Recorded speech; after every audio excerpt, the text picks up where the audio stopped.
আয়েশা রাদিয়াল্লাহু আনহা বলতেছেন যে নবী সাল্লাল্লাহু আলাইহি ওয়াসাল্লামের শেষ সময়ে তার সামনে পানির একটা পাত্র রাখা হয়েছে। রাসূলুল্লাহ সাল্লাল্লাহু আলাইহি ওয়াসাল্লাম সেই পানি দিয়ে বারবার মুখ মুছতেছেন এবং বলছেন, লা ইলাহা ইল্লাল্লাহ, নিশ্চয়ই মৃত্যুর মধ্যে কষ্ট আছে। সালাফুস সালিহিনের অনেকে মৃত্যু যন্ত্রণা সম্পর্কে বলছেন যে মুমিনের জন্য সবচেয়ে কষ্টকর জিনিস হলো মৃত্যু যন্ত্রণা। শাহাদাত যদি না আসে, শাহাদাতের যন্ত্রণা নাই, কিন্তু শাহাদাত ছাড়া যত মৃত্যু আছে দুনিয়াতে এর চেয়ে আর কোনো কষ্ট মুমিনের জন্য নাই। এবং সেই কষ্ট কিরকম? তীর দিয়ে আপনার শরীর ছিন্ন বিচ্ছিন্ন করে দেওয়া হচ্ছে, লোহার পেরেক হাতুড়ি দিয়ে ঠুকে ঠুকে আপনার শরীরে ঢোকানো হচ্ছে, গরম পানির মধ্যে আপনাকে ফেলে সিদ্ধ করে দেওয়া হচ্ছে। এটার যে কষ্ট, সালাফুস সালিহিন বলছেন যে মৃত্যুর কষ্ট এটার চেয়ে বেশি। ওনারা বলতেছেন কোন মানুষকে যদি মরার পর জীবিত করা যাইতো এবং বলানো যাইতো যে মৃত্যুটার কষ্ট কেমন, তোমরা পাগল হয়ে যাইতা, তোমাদের নাওয়া খাওয়া ভুলে যাইতা, তোমরা ভোগবিলাস ভুলে যাইতা, তোমরা উন্মাদের মতো হয়ে যাইতা। এই মৃত্যু আপনার জন্য আসতেছে, আমার জন্য আসতেছে, এবং এই মৃত্যু দুইটার একটা হবে, দুই রকমের একরকম হবে। সাহাবী বারা ইবনে আজিব রাদিয়াল্লাহু আনহু থেকে একটা হাদিস আছে, মুসনাদে আহমদের লম্বা হাদিস। সেখানে রাসূলুল্লাহ সাল্লাল্লাহু আলাইহি ওয়াসাল্লাম বলতেছেন যে যখন মুমিনের মৃত্যুর সময় হয় তখন মালাইকারা আসেন জান্নাত থেকে কাফন নিয়ে, তারা তার সামনে এসে বসেন, তারপর মালাকুল মউত আসেন এবং তখন তাকে বলা হয় যে আপনি আজকে আনন্দিত হন, আপনি আজকে খুশি হন, আপনার রব আপনাকে যে প্রতিশ্রুতি দিয়েছেন সেটার সময় আসছে।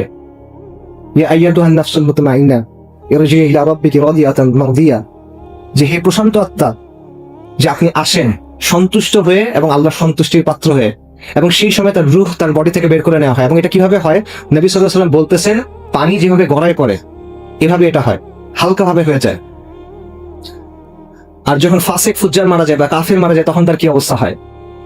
মালাইকারা আসেন জাহান্নাম থেকে কাফন নিয়ে, তারা তার সামনে এসে বসেন, মালাকুল মউত আসেন এবং তাকে তখন বলা হয় যে বের হয়ে আসো আজকে তুমি অবাধ্য বান্দা, আল্লাহর রাগের দিকে তুমি বের হয়ে আসো, আল্লাহর শাস্তির দিকে তুমি বের হয়ে আসো। এবং তার রূহ তখন কবজ করা হয় এবং তার রূহ বের হয়ে আসতে চায় না। এবং এটা কেমন হয়? নবী সাল্লাল্লাহু আলাইহি ওয়াসাল্লাম বলছেন ভেজা তুলার মধ্যে যদি একটা কাঁটাওয়ালা ডাল ঢুকানো হয় এবং এটা যখন টেনে বাইর করা হয়, এই প্রসেসটা এরকম। আমি যদি ভেজা তুলার মধ্যে কাঁটাওয়ালা ডাল ঢুকে বের করে আনার সময় কি হবে বলেন? ছিঁড়ে বের হয়ে আসবে, এইভাবে রূহ বের হয়ে আসবে তখন। তো এই দিনটা আপনার জন্য আসতেছে, আমি জানি না আপনার জন্য কখন আসবে, আমার জন্য কখন আসবে, কিন্তু এই দিনটা আমাদের সবার জন্য আসতেছে। এখন একমাত্র প্রশ্ন হলো ওই দিনটাতে আপনাকে কিভাবে সম্বোধন করা হবে, ওই দিনটা আপনি কিভাবে পার করবেন। এরপরে এই রূহগুলাকে নিয়ে নবী সাল্লাল্লাহু আলাইহি ওয়াসাল্লামের হাদিসে আসছে ফেরেশতারা মুমিনের রূহকে নিয়ে আসমানে উঠে, প্রথম আসমানে যান, তাদের জন্য অনুমতি দেওয়া হয়, দ্বিতীয় আসমানে যান, তারা উঠতে থাকেন, শেষ পর্যন্ত আল্লাহর কাছে আনা হয়। তখন তাদেরকে সম্মানিত করা হয়, তারপর আল্লাহ বলেন যে তাদেরকে মাটিতে ফেলে দাও, কারণ আমি মাটি থেকে তাদের সৃষ্টি করছি, মাটিতে তাকে ফেলে দাও এবং মাটি থেকে আমি তাদেরকে পুনরুত্থিত করব। আর কাফেরের আত্মার ক্ষেত্রে, ফাসিক ফুজ্জারের ক্ষেত্রে কি হবে? তাকে আসমানে অনুমতি দেওয়া হবে না, বরং তাকে বলা হবে তাকে সিজ্জিনে নিক্ষেপ করুন। কবরে আপনার জন্য কি অপেক্ষা করতেছে বলেন? উসমান রাদিয়াল্লাহু আনহু যখন কবরের কথা বলতেন উনি কান্না করা শুরু করতেন। সাহাবায়ে কেরাম বলছেন যে আপনি জান্নাত জাহান্নাম নিয়ে কথা বলেন তখন কান্না করেন না, কবরের কথা বলার সময় কান্না করেন কেন? উনি বলছেন রাসূলুল্লাহ সাল্লাল্লাহু আলাইহি ওয়াসাল্লাম আমাদের জানাইছেন যে কবর হলো আখিরাতের প্রথম ধাপ, এই ধাপটায় যদি কেউ সফল হয় বাকি ধাপগুলো সহজ হয়ে যাবে, এই ধাপটায় যদি কেউ ব্যর্থ হয় বাকি ধাপগুলো কঠিন হয়ে যাবে। এই জন্য কবরের কথা চিন্তা করলে আমার ভয় লাগে, উনি কান্না করেন। আসমা বিনতে আবু বকর রাদিয়াল্লাহু আনহা, বুখারীতে হাদিস আছে, উনি বলতেছেন যে একদিন উনি খুতবা শুনতেছেন রাসূলুল্লাহ সাল্লাল্লাহু আলাইহি ওয়াসাল্লামের, রাসূলুল্লাহ সাল্লাল্লাহু আলাইহি ওয়াসাল্লাম কবর নিয়ে কথা বলতেছেন, তখন উনি বলছেন আমি এরপরে শুনতে পাচ্ছি না, কারণ প্রচন্ড শব্দ হচ্ছে, শোরগোল উঠছে, আমি শুনতে পাচ্ছি না। কিসের শোরগোল? সাহাবায়ে কেরাম কান্না করতেছেন, তারা মসজিদে শব্দ করে কান্না করতেছেন, যেই কারণে বাইরে থেকে শোনা যাচ্ছে না নবী সাল্লাল্লাহু আলাইহি ওয়াসাল্লাম কি বলতেছেন। পরে আসমা বিনতে আবু বকর রাদিয়াল্লাহু তাআলা আনহা উনি একজনকে জিজ্ঞেস করছেন রাসূলুল্লাহ সাল্লাল্লাহু আলাইহি ওয়াসাল্লাম কি বললেন? রাসূলুল্লাহ সাল্লাল্লাহু আলাইহি ওয়াসাল্লাম বলছেন যে কবরে তোমাদের জন্য ফিতনা আছে, যে ফিতনা দাজ্জালের ফিতনার মতো, কবরে তোমার জন্য পরীক্ষা আছে। এটা হলো সাহাবায়ে কেরামের অবস্থা, যে তারা যখন কবরের কথা শুনতেছেন তারা এমন ভাবে কান্না করতেছেন যে বাইরে থেকে সেই কান্নার শব্দ শোনা যাচ্ছে না, নবী সাল্লাল্লাহু আলাইহি ওয়াসাল্লামের শব্দ শোনা যাচ্ছে না। আর আমাদের অবস্থা হলো যে এটা আমাদের মধ্যে কোনো প্রভাব ফেলে না। আমাদের অবস্থা হলো যে আমরা যখন জানাজার সময় যাই, আমি দেখতেছি একটা মানুষকে কবরে নামানো হচ্ছে, আমি দেখতেছি একটা মানুষকে একটা মাটির গর্তের মধ্যে ফেলে রাখা হচ্ছে, হয়তো আমার হৃদয়ের টুকরা কোনো মানুষকে আমি রেখে আসতেছি, হয়তো আমার বাবাকে আমি রেখে আসতেছি, হয়তো আমার মাকে রেখে আসতেছি, আমার সন্তানকে রেখে আসতেছি, আমার স্ত্রীকে রেখে আসতেছি, আমার কিছু যায় আসে না। হয়তো আপনাকে একদিন আমাকে এভাবে রেখে আসা হবে, আমাকে একদিন এভাবে রেখে আসা হবে, মাটির একটা ঘরের মধ্যে, অন্ধকার একটা ঘরের মধ্যে আমাদের রেখে আসা হবে। কিন্তু এই চিন্তা আমাদের কষ্ট দেয় না, কারণ আমাদের অন্তরের মধ্যে ওষুধটা ঢুকে গেছে। মৃত্যু আমাদের কাছে বাস্তব মনে হয় না। আমরা জানি মৃত্যু আসবে, আমরা জানি আখিরাত আসবে, কিন্তু এটা আমাদের কাছে ওরকম বাস্তব মনে হয় না, দুনিয়াটা আমাদের কাছে বাস্তব মনে হয়। এটা হলো সাহাবাদের সাথে আমাদের পার্থক্য, এটা হলো আমাদের রোগ। রাসূলুল্লাহ সাল্লাল্লাহু আলাইহি ওয়াসাল্লাম বলছেন যে তোমরা যদি জানতা, আমি যেটা জানি এটা যদি তোমরা জানতা, তাহলে তোমরা হাসতা কম কাঁদতা বেশি। উনি কি জানতেন? রাসূলুল্লাহ বলছেন, যদি আমি আল্লাহর কাছে দোয়া করতাম যাতে কবরের শব্দ তোমাদেরকে শোনানো হয়, কিন্তু এটাতে এমন হইতে পারে যে তোমরা ভয় পেয়ে কবর দিয়ে বন্ধ করে দিবা, এই জন্য আমি দোয়া করতেছি না। কথা বুঝতে পারছেন? কবরের যে শব্দ, এটা যদি মানুষকে শোনানো হইতো, এটা এত ভয়ঙ্কর যে মানুষ হয়তো ভয়ে আর কাউকে কবরই দিবে না। নবী সাল্লাল্লাহু আলাইহি ওয়াসাল্লাম বলতেছেন, আপনি যখন প্রথম কবরে যাবেন, কবর আপনাকে চাপ দিবে, প্রত্যেকটা মানুষকে কবর চাপ দিবে। নবী সাল্লাল্লাহু আলাইহি ওয়াসাল্লাম বলছেন, কবরে একটা চাপ আছে, যদি কেউ এই চাপ থেকে মুক্তি পেত তাহলে সেটা হতো সাদ ইবনে মুআজ রাদিয়াল্লাহু আনহু। কিন্তু সাদ ইবনে মুআজ রাদিয়াল্লাহু আনহু এই চাপ থেকে মুক্তি পান নাই। সাদ ইবনে মুআজ কে? সাদ ইবনে মুআজ রাদিয়াল্লাহু আনহু হলেন ওই ব্যক্তি যার মৃত্যুর পর আর রহমানের আরশ কেঁপে উঠছে। হাদিসে আসছে, সাদ ইবনে মুআজ রাদিয়াল্লাহু আনহু জানাজার সময় আসমানের সবগুলো দরজা খুলে দেওয়া হয়েছে। হাদিসে আসছে, সাদ ইবনে মুআজ রাদিয়াল্লাহু আনহুর জানাজার সময় 70,000 ফেরেশতা জানাজায় শরীক হয়েছেন। তাদের মধ্যে এমন ফেরেশতা আছেন যারা ওই দিনের আগে দুনিয়াতে অবতরণ করেন নাই। উনি আওস গোত্রের প্রধান, যিনি শুরু থেকে নবী সাল্লাল্লাহু আলাইহি ওয়াসাল্লামকে সাহায্য করে গেছেন। শহীদ, উনি শহীদ, শাহাদাত পাইছেন। এই ব্যক্তির জন্য কবরের চাপ থেকে মাফ নাই।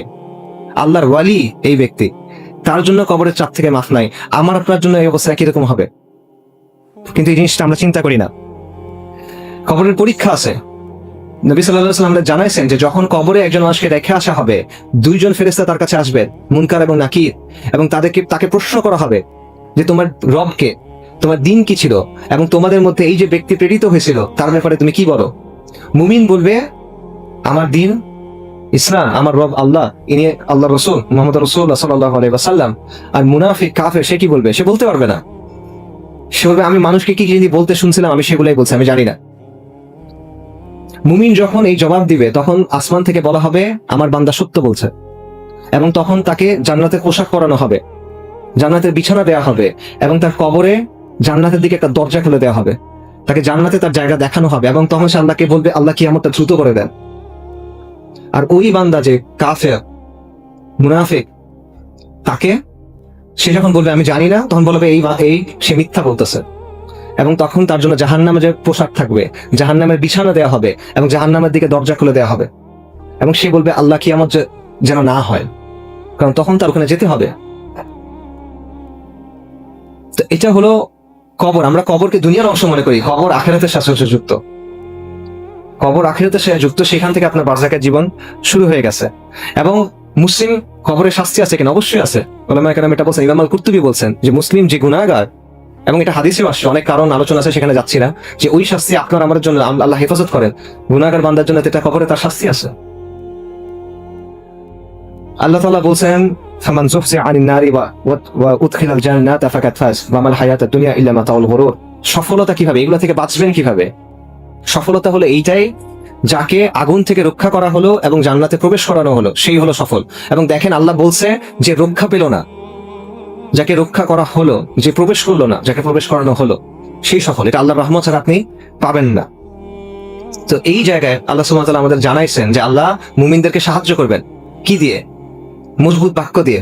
উলামায়ে কেরাম বলছেন একটা বাক্য দিয়ে আল্লাহ সাহায্য করবেন। সেটা কি? আল্লাহ আযza ওয়া জাল্লা বলছেন, ইউসাব্বিতুল লাযীনা আমানু বিল কাউলিস সাবিতি ফিল হায়াতিদ দুনিয়া ওয়া ফিল আখিরাহ। মহান আল্লাহ মুমিনদেরকে কাউলুস সাবিত, এটার মাধ্যমে দুনিয়ার জীবনে এবং আখিরাতে সুপ্রতিষ্ঠিত রাখবে। এই কাউলুস সাবিত কি? লা ইলাহা ইল্লাল্লাহ, তাওহীদ। কিন্তু লা ইলাহা ইল্লাল্লাহ খালি বললে হবে না। লা ইলাহা ইল্লাল্লাহ খালি বললে হবে না, এটা পরীক্ষা দিতে হবে, আল্লাহ যাচাই করবে।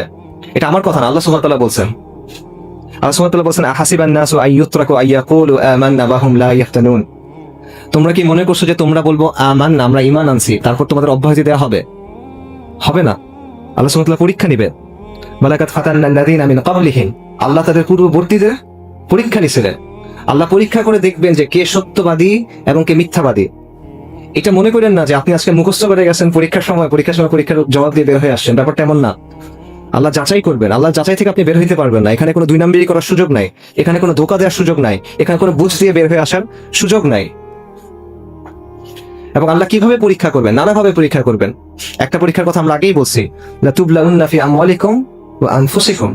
আল্লাহ আপনাদের, আমাদের জান এবং আমাদের জীবন দিয়ে আমাদেরকে পরীক্ষা করবেন। বিষয়টা বুঝেন ভাই। আপনি শুধুমাত্র লা ইলাহা ইল্লাল্লাহ বলছেন, এটাতে মনে করেন না যে আপনি সব পাকড়াও থেকে বেঁচে যাচ্ছেন। এটাতে মনে করেন না যে আপনি পরীক্ষা থেকে পার হয়ে গেছেন। এটাতে আমি যেটা মনে না করি যে হ্যাঁ আমি সফল হয়ে গেছি। আপনার পরীক্ষা অবশ্যই দিতে হবে, আপনাকে যাচাই অবশ্যই করা হবে। আল্লাহ আযজা ওয়া জাল যে জিনিসটার কথা দিচ্ছেন এটা অনেক মূল্যবান জিনিস, সস্তা কিছু না। জান্নাত, চিরস্থায়ী জান্নাত, এই জিনিসটা সস্তা কিছু না। এটা আল্লাহ সস্তাতে দিবেন না। দামি জিনিসের সওদা কখনো সস্তায় হয় কিনা? কখনো হয় না। দামি জিনিস কি সবাই পেয়ে যায় কিনা? পায় না। বেছে বেছে কিছু মানুষকে সেটা দেওয়া হয়। এখানেও সেটাই হবে।